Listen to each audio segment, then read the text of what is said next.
Then you do this other thing, which is you teach. And your teaching is not good. You tell us stuff that's not true, that we can tell is not true. And then we say, okay, I can throw out the entirety of what he's saying. I mean, 1 times 1 is not equal to 2. Let's start there. In fact, I'm angry at Joe because Joe should have pushed back on that. Joe was in awe. The calculator says 1 times 1 doesn't equal 1. Each time you do that, I want to slap you and say, don't do that. And this is one of the failures of Joe's bullshit detector. At this point, I think Joe's bullshit detector has become more of a magnet. It seems like every week he's got someone on his podcast with a new crackpot theory to sell the world, and Joe's sitting there front and center eating it up with a glass of whiskey and a bottle of Alpha Brain. Slip in a few zins and call it a party.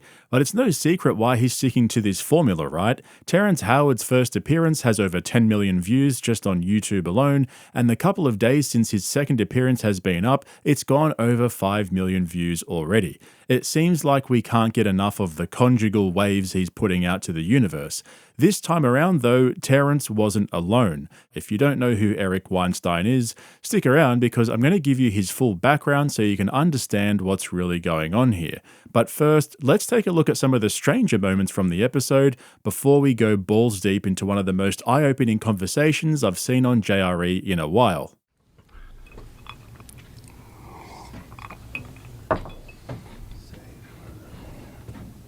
Shout out to all the homies right now trying to figure out what the fuck's going on. Like, what are these guys talking about? Can we bring up the hairy ball theorem? Before you put your hairy balls on my pieces.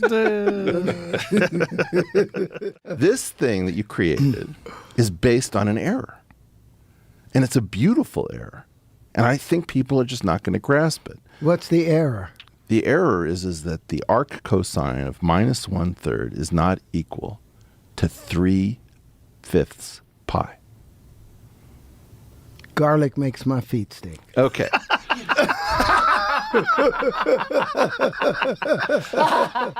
Somewhere over the rainbow, birds fly way up high.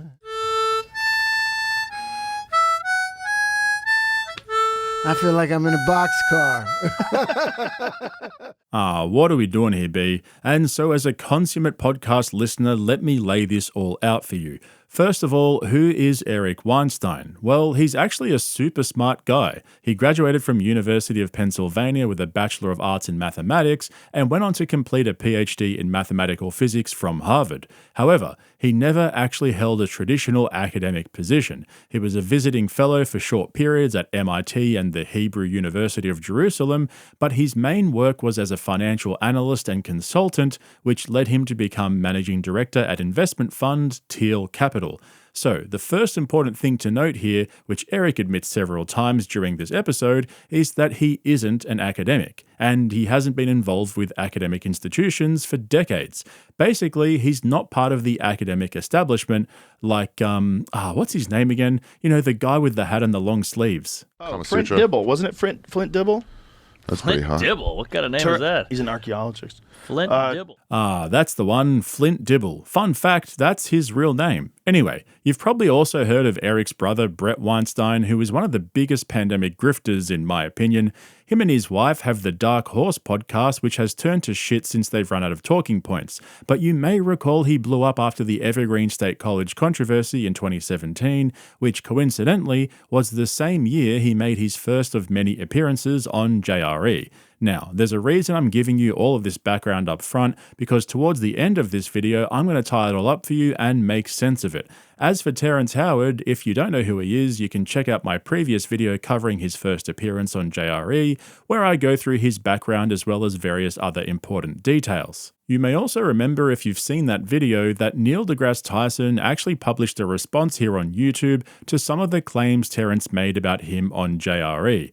Tyson's response came up on this episode as well, where Eric both expressed his respect for Tyson, but also complained that he can be an arrogant establishment academic who not only didn't give Terrence a fair shot, but also, according to Eric, didn't fully understand Terrence's theories to begin with.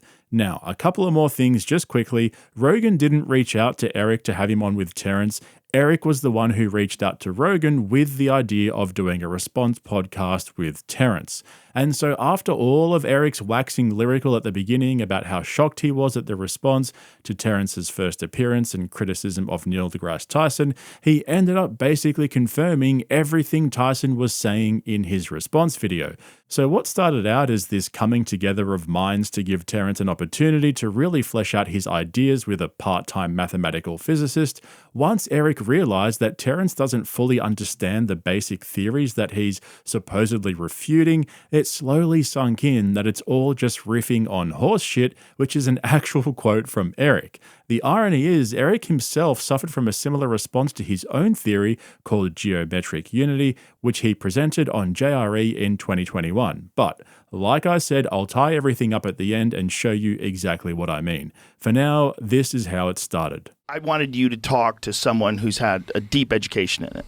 And let's see, like, what he believes about these ideas, and maybe you guys can collaborate, or just like, let's start from Eric. Like, what out of the podcast that I did with Terrence really stood out with you? I was not so happy with certain things that happened in the podcast, and then I started hearing the response to it, and I was much more infuriated by the response than anything I heard in the podcast, because I thought that a lot of people just use their position of greater formal education in some of these areas to be jerks and to be really dismissive and pretend that they couldn't understand things that you were saying. And so one of the things that I wanted to do was to try to just begin by steel manning, because I've been really disappointed in a lot of the critique that Terrence has experienced. Joe loves a bit of steel manning, huh? So like I said, Eric's mission was supposedly to come on the podcast and help Terrence to communicate the best version of his theories so that everyone could develop a deeper appreciation for what he's really trying to get at. Remember, that was one of Eric's main criticisms of Neil deGrasse Tyson's response, that he didn't put in the time and effort to really understand what Terrence was saying. Now, as for Terrence, well, he was pretty clear that he was hoping to partner up with Eric to help legitimize his theories. But there's a problem. See if you can pick it up. I'm trying to explain physics the way you explain it. Well, okay. But I'm looking for a partnership at the end of this. That's what I'm hoping to win you over as a proselyte. You can try. I'm there's hoping part of you that that's the information does that. There's at least one area that you have won me over in, which I'm very excited about. But I would like to get back to What is that area? Don't leave us hanging. the linchpin. We'll get to it. Yeah, but you can't leave us hanging. Let me let you talk. You just can't talk. Stop trying to control everything, you freak. He's got a plan. I know. He's got like a very rigid plan. He didn't. Can I have a good time. Can I get an ayahuasca chino? So here's the issue, and this is going to come up again at the end when I show you the time Eric tried to publish his theory for the first time on JRE back in 2021. Eric has a scientific mind, Joe and Terrence don't. For the whole first hour of this 4-hour podcast, Eric was constantly trying to get the conversation back on track and stop all the jumping around and endless tangents from both Joe and Terrence. See, Rogan just wants to talk trash, have a drink and get high, then go and hang out with his buddies at the mothership. Terrence, on the other hand, just wants attention. He wants people to listen to him tell stories and riff and weave his way around his pseudoscientific theories because he's clearly a standard Hollywood narcissist who thinks he's got all the answers to the world's problems. But Eric actually wanted to achieve something here. He wanted to build Terrence's theories up from the ground so that they were all reading from the same page to at least have some point of reference as to what Terrence was saying. This is, like we said, we start with the Tetrian. Now, I believe... No. We haven't gotten to the Tetrian. You're just talking about the flower. Okay. Look, you have a story. Yes. And by doing the Nantucket sleigh ride, you lose everybody like me because nobody thinks it's real. See, Terrence isn't a scientist, he's not an academic, he's not a systematic thinker, he's an actor who loves attention. I mean, have we all forgotten where his theories supposedly came from? Can I ask you, Terrence, before we go any further, what was the inspiration for diving into this, looking at this as a 3D structure and the space inside of it? They're going to call me crazy again, but when I was 42 and had been kicked out of the world as a result of the allegations, I had another dream, and that same being woke me up and took me back to where I was when I was a child. In your dream? In the dream together, and then I was like, oh. And so after the first hour of jumping from tangent to tangent, Eric finally realized what was really going on. And for some weird reason, it reminded me of a Stanley Kubrick quote that says, "Anyone who has ever been privileged to direct a film also knows that, although it can be like trying to write War and Peace in a bumper car in an amusement park, when you finally get it right, there are not many joys in life that can equal the feeling." Eric Weinstein was trying to help Terrence write War and Peace, but Joe and Terrence weren't interested in doing the groundwork. The problem, Terrence, is that you have a desire to go immediately towards what this means, right? And before you get to what it means, people don't even know what it is. You are, in part, freely associating, repeatedly, between things that remind you of other things. Now, you have an incredible storehouse of things between your ears that you know to associate with. If you're not very careful with the mathematics that you're playing with, you are going to get so high. You are going to see everything connect to everything. And so everything is going to rhyme. Now, your big problem is that everything rhymes to you because you know a lot of stuff and you know a lot of similarities. Your brain's very good at that. And what your brain is not very good at is pruning the amount of rhymes that it sees. I think one of the big turning points in the conversation was when Eric realized that not only can Terrence not do the math behind his own theories, but he doesn't understand the math behind the established theories that he's supposedly refuting and providing an alternative to. Once Eric realized this, it changed the whole dynamic of the conversation. The moment that these 8 tetraons disappear, that interior space, it's no longer there. Okay. The moment that disappears. So I don't know how to stop you from doing this because I hate doing that. Well, I no. hate you stopping me from doing what I'm not supposed to be doing. No, I don't. Terrence, I'm so far out over my skis. I promise you what the internet is going to say the next day about me is, ha, Eric Weinstein sees blah, blah, blah. Don't read the internet. You're taking all the good stuff that you're doing and you get fucking into it up. 19 and you're saying, hit me. And each time you do that, I want to slap you and say, don't do that. I think what you're doing is totally canonical. And it's very, very natural. And I think you're building models, and you don't know how to do the algebra, probably, and you probably don't know how to do the differential equations, all that. Fine, I can point you to books, I can try to help you. And so Eric eventually got Jamie to pull up the theory of everything equation to see if Terrence could make any sense of it. This is my community and how it thinks of everything in the world, all right? Right. Do you have a way of relating what you think about in terms of what my community has wrong? Does this mean anything to you? This is not a gotcha, and it's not me. I know. I'm just saying. Do you know how to read this? As best as we're talking about, I as imaginary. Yeah. You know, D to the 4. I don't know what the D represents. So that's the volume element saying that you're in 4-dimensional space and you're going to take an integral. And Y to a negative G. Y to a negative gravity. Yeah, that's the determinant of the space-time metric with which you might have an issue. If the rulers look one way or the rulers look another way, according to Einstein, you have to put more weight or less weight on a region of space. Do you know what that R is? That's the foreplay, and then in the parentheses is where the stuff gets crazy. Explain it. So look, I have a very basic understanding of what the equation says. I'm just some guy on the internet, right? But you'd think for somebody who claims to have access to a whole new way of doing mathematics and physics, not only would he know what the equation is and its components back to front, but he should be able to sit there and completely rip it apart and point to all of its holes and shortcomings. Now, I'm not trying to belittle Terrence or make him look stupid. He does a very good job of that himself, but he's the one trying to teach us everything. And this is where Eric absolutely nails it. He calls out Terrence for trying to teach us things that are clearly false because he doesn't have a comprehensive understanding of the basics. Then you do this other thing, which is you teach. And your teaching is not good. You tell us stuff that's not true, that we can tell is not true. And then we say, okay, I can throw out the entirety of what he's saying. I Well, mean, 1 times 1 is not equal to 2. Let's start there.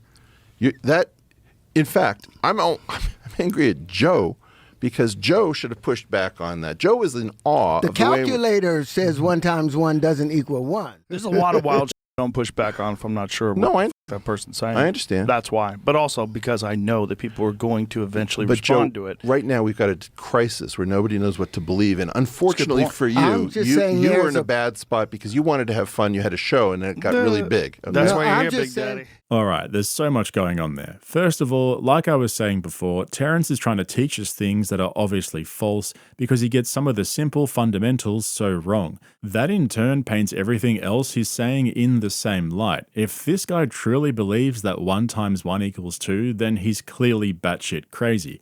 The second thing is, Eric called out Joe for not calling out Terrence.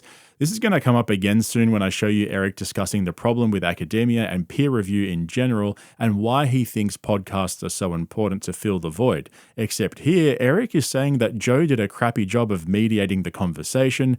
So my question is, which one is it? Is JRE the right or wrong place for this type of discussion? But the other thing is, and this is truly brilliant, you guys are going to love this. After Eric completely rips apart Terrence's 1 times 1 equals 2 theory and proves how it's completely false, Terrence pivots and starts pushing the narrative that it was just a metaphor and he didn't mean it literally. When I say 1 times 1 equals 2, that's a metaphor for challenging the status quo. But in me saying 1 times 1 equals 2, like I said, that's a metaphor that there's something very wrong with the math because math should There's not be nothing done. wrong with the math. But that's why I keep saying the 1 times 1 is more of a It's metaphor. not a metaphor to us. It is life and death. I understand that, but it was really to gain the attention. Then never do it. To gain the attention. Listen, you didn't of know and something now is you wrong. know. So he finally openly admitted that he made it up to get everyone's attention. Oh man, that for me was honestly the best part of this episode because that's what everyone's been talking about. Terrence became the 1 times 1 equals 2 guy. He even got the shirt made and everything. Now, after Eric completely shut it down, all of a sudden it became a metaphor. You seriously could not make this shit up. But then after all the technical talk came to an end, the final hour turned into a discussion about Neil deGrasse Tyson and the academic establishment, and basically how the whole system is rigged to protect their own and exclude outsiders, which I generally agree with. This is where I wanted to get to because here we get to see the true motivation behind Eric calling Rogan to put this podcast together. One of the things I've noticed about Eric over the years is that apart from being super intelligent, he's also very calculated. This is how he set it up. Terrence, let me ask you a question. Have I been fair to you this time? You've been amazingly fair. You've given me criticism on things where I've made mistakes. You've told me Okay, where this is I've not offended available as a people. service in academics. I know. In academics, basically, it's a closed little world, and if you don't come with protection, we stab you in the eye. This idea that Neil said about why doesn't he just submit to peer review? It's I the did. biggest bunch of shit I've ever heard. We've in my got- life. I cannot believe how disingenuous this is. He calls you the worst insult in academics, which is Yeah, there was a the study called Dunning-Kruger, the Dunning-Kruger Dunning-Kruger effect. is both an effect that is studied and the ultimate insult. It's basically your mama. What can happen is if you're a fan of a subject, let's say, a hobbyist, let's call it, it's possible to know enough about that subject to think you're right, but not enough about that subject to know that you're wrong. And so there's this sort of valley in there, a valley of false confidence. This has been studied by others, and it's called the Dunning-Kruger effect. To become an expert means you spend all this time. It doesn't happen overnight. You can't just sit in an armchair and say, I'm now an expert. It requires years and years of study, especially looking through journals where new ideas are published and contested. That's what we have learned is the most effective means of establishing that which is objectively true. So remember at the beginning of this video how I said that Eric went from wanting to help Terrence communicate his theories from the ground up so people would take him more seriously, to eventually explaining that he lacks discipline and needs to learn the fundamentals before developing his own theories. Remember the whole blackjack analogy of sitting on 19 and then hitting again and again and again? Is that not what Neil deGrasse Tyson was just saying there? I mean, for me, this whole episode was basically Eric exposing Terrence for suffering from the Dunning-Kruger effect. Eric kept calling him out over and over again for constantly trying to teach us when he clearly couldn't get the fundamentals right. But of course, there's an explanation. You see, Eric has had his own run-in with Neil deGrasse Tyson. This is Neil deGrasse Tyson, just so you don't feel bad about yourself, talking about me and my theories. Will you be able to talk to Eric Weinstein about the new theory of geometric unity? This is from 2013. We are all wondering about that. Cosmos is not your normal talking head documentary. In fact, it's the feature of the original that enabled the series to live for an entire generation beyond the shelf life of hundreds of other science documentaries that came afterwards. So the answer is no. Eric's claim to academic fame is his theory of geometric unity. It's his supposedly groundbreaking theory that aims to unify the fundamental forces of physics, including gravity, with the principles of quantum mechanics. The problem for Eric, though, is that he isn't an academic. He doesn't have an academic position, nor does he have any research-related positions in the fields of mathematics or physics. He's a finance guy, and so when he wanted to publish his theory of geometric unity, take a wild guess where he tried to do it. I asked you for this date, April 1st. This is a favor to me. Yeah, why? I want you to have this. What is this nonsense? You give me a stack of papers. You know I don't like reading. You're not going to be able to read it. Oh, this is your unity theory? This is the first copy that got to version 1.0. I want you to have it. And listen, you lost me. There's all these equations in here, and what is this? I believe, and this is the hardest. This is the hardest part. This is something that I've been uncomfortable about sharing. I've been in what I call the ice cave for about 37 years, and I shared a little bit of it in 2013, and I shared a little bit of it last year, April 1st. And I am coming to grips with a story. And in part, you don't know this, but you've been playing a large role in my thinking about this. And well, that's a problem. I've been being a pussy about this. Well, what is it? Explain what it is. What is this thing that you handed me? What is this? It is, okay, this is the hardest thing for me to say because I have to not hedge it.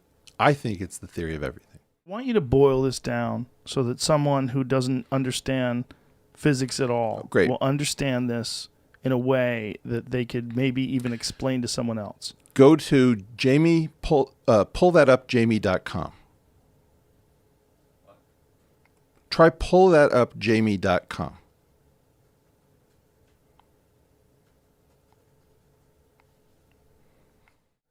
Who put that up? Go to the bottom of this. There is a team of people. People are listening to this, you know. They're not just seeing it. Very few people are seeing it. Well, maybe like 30%. Okay. If this is a problem. This conversation's a problem. People are tuning out right now, guaranteed. Well, if you go to pullthatupjamie.com, look, there's no way in which I can talk about tensor analysis, curvature tensors, the theory of everything. I understand, but I want you to boil this down. You're not boiling it down at all. Why did you do this? And what are you trying to accomplish with this? This is just something I wanted to do on your show as a thank you, because you've been huge for me, and the courage to take the slings and arrows that are going to come at me as I put this online, which is what I'm going to do today. Today? Yeah. So this hasn't been online before? Correct. I'm going to do So the people that are, you're going to do it in front of us live? Yeah. Oh my goodness. Boom. People can now, and this is going to debut tomorrow because we don't release today. Okay, so there are 3 things to pull out from that clip. The first is Eric's pissing in Rogan's pocket. If you don't know what that means, it's basically the fine art of gassing somebody up to gain favor with them. Whenever there's tension in the conversation, Eric immediately compliments Joe and thanks him for giving him courage and helping him to take risks and put himself out there. Classic distraction strategy, right? The second thing is, Eric is clearly using Rogan for his platform. Remember how I was saying that Eric is calculated? Well, him and his colleagues created a website called Pull That Up Jamie, where they put up all the clips that Eric had planned to go through on that episode, except they didn't end up going through them because Rogan was worried that it was too technical and it would be difficult for people to follow, given that this was back when JRE was exclusively on Spotify, where there's a higher percentage of audio-only listeners compared to now on YouTube. The third thing is Joe hates technical stuff, and he doesn't like having to read things. JRE is the last place for an academic to be presenting their lifelong theory of everything. Rogan just wants to get high, talk trash, and speculate about hypothetical, nonsensical bullshit to fill the void between his ears. Now, until people can accept that about Rogan, they won't be able to enjoy his podcast. I spoke about this on Patreon recently, how it took me years to realize this, but once I did, I started to enjoy the podcast again. But I digress. My point here is Eric Weinstein clearly has an agenda. It's this seemingly insatiable desire that both him and his brother Brett have to be noticed, heard, and celebrated as public intellectuals. See, Eric coined the term intellectual dark web, and it's basically a small group of academics and researchers turned public commentators, including Eric, Brett, Jordan Peterson, Ben Shapiro, and Sam Harris. They fancy themselves as the final frontier of free speech and intellectual diversity. Now, I've personally consumed a lot of their content, and I agree on many things and disagree on other things, but my point is, just like the Rogan Six, without Joe, nobody knows who Eric and Brett are. The sad fact, Joe, is that you built something that has some credibility. And even though you think of it as, I just like having conversations with people and a lot of them are fighters and I'm just a meatball, we don't have any other place. We can't go to the National Academy of Science. It's too politicized. We can't go to Harvard. You saw what just happened with Claudine Gay, who's still a professor. Podcasts, as dippy and shitty and as variable in quality as they are, Jerry very much included, this is all that's left. And my claim is that I'll challenge Neil. I actually think that this is a better place to do review because I'm on the hook. And by the way, some of the shit that I've said is probably wrong.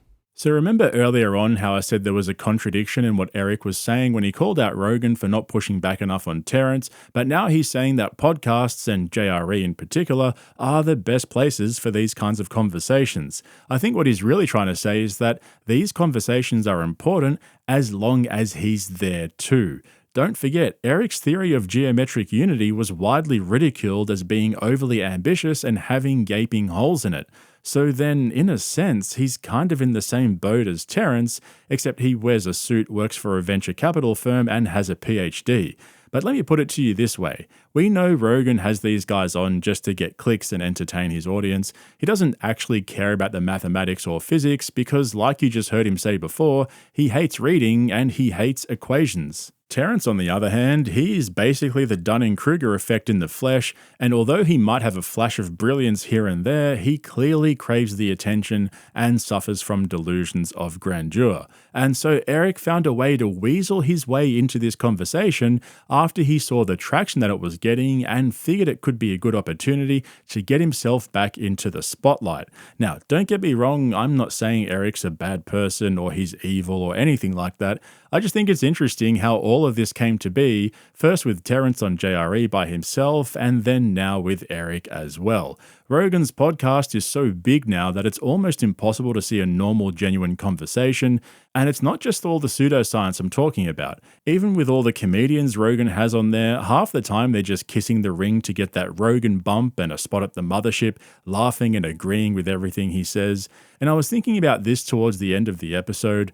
What have we all achieved from the two Terrence Howard podcasts? I mean, we knew he was completely full of shit the first time. Now we have Eric Weinstein to confirm that, so we're kind of back to square one, except with almost 20 million views. I guess that's the answer, right? Anyway, that's enough from me. I hope you enjoyed this breakdown of Terrence and Eric on JRE together. If you want to see some of my uncensored content, head over to my Patreon via the link in the description. I'm going to drop part 2 of my Tony Hinchcliffe Kill Tony series pretty soon, but otherwise, if you're not a regular of this channel yet, hit the subscribe button and don't forget to give me a thumbs up if you ended up enjoying this video. Thanks for watching. I'll catch you in the next one. My claim is that you pulled off the same thing by finding a cheat inside of the linchpin, which is why it's genius. And I don't even think you know how genius this thing is my guess. I'm about to show you noble gas, Oh, and stop I'm it. going to show You're you gonna matter. fuck the whole thing up. So Listen to me.